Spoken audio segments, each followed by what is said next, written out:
DG KP food authority Shahrukh Ali Khan की हिदायत पर सवात टीम की शाम से सुबह तक सवात के दाखिली रास्तों पर नाकाबंदी की।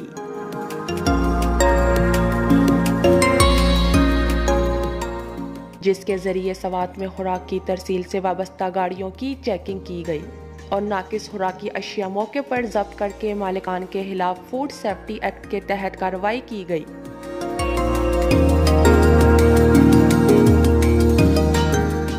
केपी फूड अथॉरिटी की सवार टीम रोजाना की बुनियाद पर फूड सेफ्टी के हवाले से इंस्पेक्शंस जारी हैं और खुराक से वाबस्ता कारोबार की कड़ी निगरानी की जा रही है।